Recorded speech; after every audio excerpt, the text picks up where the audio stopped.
नमस्कार दोस्तों, मैं अंकुर उपाध्याय स्वागत करता हूं आप सभी का आपके अपने YouTube channel share market analysis में।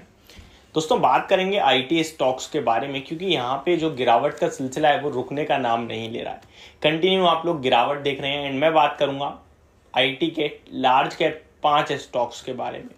TCS, Infosys, Wipro, HCL tech and कहीं ना कहीं टेक महिंद्रा। आई थिंक पांचों मैंने बोल दिए हैं। इन्हीं 5 के बारे में आज के सेशन में मैं बात करने वाला हूं। अगर आपके पास इनमें से कोई सा भी स्टॉक है तो ये वीडियो आपके लिए बहुत इंपॉर्टेंट है, क्योंकि यहां मैं शेयर का प्राइस ऊपर जाएगा नीचे जाएगा इसके बारे में तो नहीं बात करूंगा।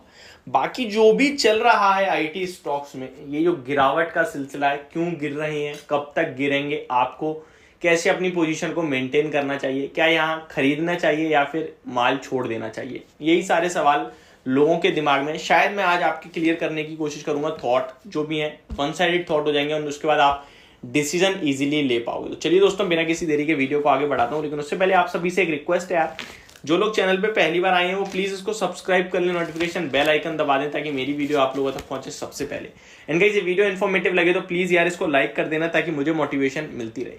अब मैं सबसे पहले बात करूंगा ये जो लार्ज कैप बड़े बड़े स्टॉक्स हैं लाइक TCS, इन्फोसिस और Wipro and tech Mahindra and HCL tech. इन स्टॉक्स की कहानी चल क्या रही है, क्या होगा यहाँ पे, खरीदने चाहिए या फिर बेचने चाहिए, इसी के बारे में जानते हैं। सबसे पहले अगर मैं बात करूं लार्ज कैप्स के बारे में, यानी कि TCS यानी मार्केट लीडर से स्टार्ट करता हूं। चलिए मैं स्टॉक से नहीं, मैं डायरेक्ट मुद्दे की बात पे आता हूं। ये गिरावट चल क्यों रही है, क्या आपको ये पता है? ये गिरावट इसलिए चल रही है, जो शुरू हुई थी, जो मेन रीजन था वो था एट्रिशन रेट का बढ़ना। आप सभी को याद होगा, हर तरफ एक ही खबर थी, एट्रिशन रेट इतना बढ़ गया, एट्रिशन रेट उतना बढ़ गया। तो एट्रिशन रेट के बढ़ने के कारण इन स्टॉक्स में गिरावट स्टार्ट हुई। आप सभी को पता है Q4 Q3 से कहीं ना कहीं एट्रिशन रेट की प्रॉब्लम स्टार्ट हुई एंड स्टॉक्स में गिरावट शुरू हुई लगभग। एंड उसके बाद एट्रिशन रेट को काबू में लाने के लिए कंपनीज ने क्या करा, वेज हाइक्स करी, यानी सैलरी बढ़ाई, लोगों की इंसेंटिव्स बढ़ाए एंड उन्होंने कोशिश करी कि मैं एट्रिशन रेट को घटाऊंगा। ठीक है, इसके चलते क्या हुआ, उनके मार्जिन्स पे प्रेशर पड़ गया, यानी वो जब एक्सपेंसेस उनके बढ़ गए तो कहीं ना कहीं उनके मार्जिन्स पे प्रेशर पड़ गया, जिसके बाद उनके फाइनेंशियल्स पे नंबर आए खराब, उसके बाद और करेक्ट हुए।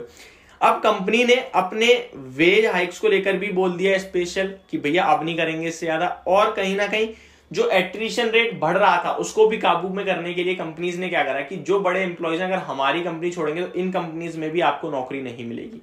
क्योंकि फॉर एग्जाम्पल एक अगर डॉक्टर है तो वो बेशक एक हॉस्पिटल छोड़ेगा लेकिन दूसरे हॉस्पिटल में जाएगा, क्योंकि वो डॉक्टर है, पेशा तो उसका डॉक्टरी का ही है ना।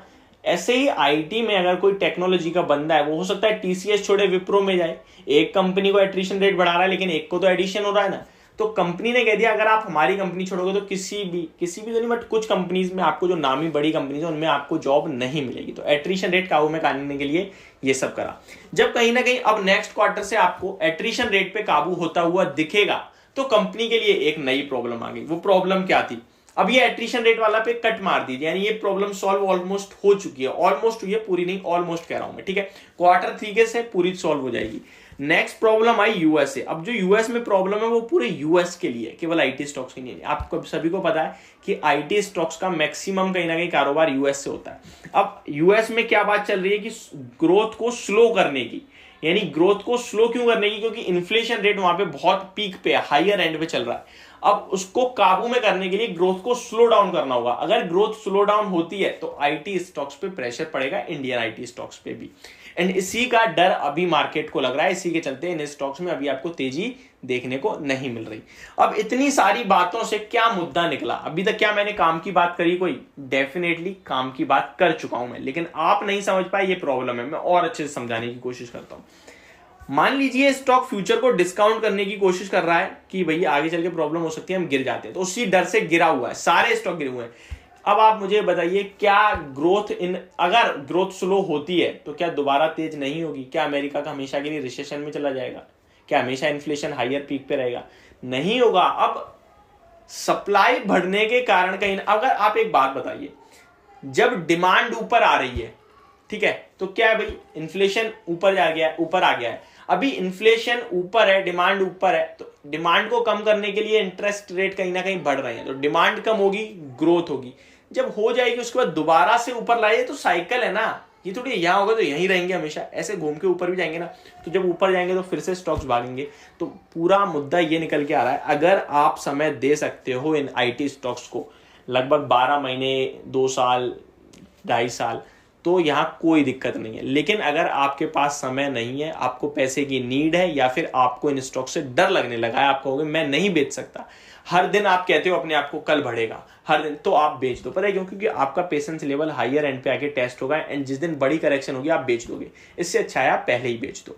लेकिन अगर आप 12-15 महीने रख सकते हो तो डेफिनेटली यहाँ बड़ा पैसा बनाने का मौका है। अब आते हैं स्टॉक्स पे। अब विप्रो जैसा शेयर आपको 4 टाइम की प्राइस टू बुक वैल्यू पे मिल रहा है, 119 120 की बुक वैल्यू पर शेयर है, 400 के पास शेयर मिल रहा है। तो क्या खराबी है? आईटी का second largest IT company Infosys आपको 8.5 टाइम की प्राइस टू बुक वैल्यू पे मिल रहा है। एचसीएल टेक बहुत अच्छा लगता है, टेक महिंद्रा, तो ये सारे स्टॉक अच्छे हैं। अगर आपको थोड़ा कॉन्फिडेंस दो तो भाई सारे की सारी शेयर होल्डिंग पैटर्न में अगर आप देखोगे तो विप्रो और टीसीएस में तो सारी शेयर कहीं ना कहीं बड़े लोगों के हाथ में है। टीसीएस का तो केवल 6% इक्विटी रिटेल इन्वेस्टर्स के पास है, बाकी सारी की सारी बड़े हाथों में है। इन्फोसिस में शेयर होल्डिंग पैटर्न सबकी इक्वल है, कहीं ना कहीं आप देखेंगे तो प्रमोटर्स की कम है, एफआईआई ज्यादा है, पब्लिक की भी ज्यादा है, लेकिन वो मैनेजमेंट सुपर है, कोई दिक्कत वाली बात ही नहीं है वहाँ। अगर आप टेक महिंद्रा देखेंगे तो वहाँ पे एलआईसी अपना स्टेक बढ़ा रही है, तो आपको ये भी भरोसा दिलाता है। तो ओवरऑल जो कंडीशन है वो आपके साथ मैंने शेयर कर दी है। अगर आपका व्यू शॉर्ट टर्म का है तो यहाँ दिक्कत है, एंड आप अगर बेचना चाहते हैं तो बेच सकते हैं। लेकिन अगर आपका व्यू है कि मैं बेचूंगा नहीं, तो ये डेफिनेटली आपको पैसा बना के देंगे।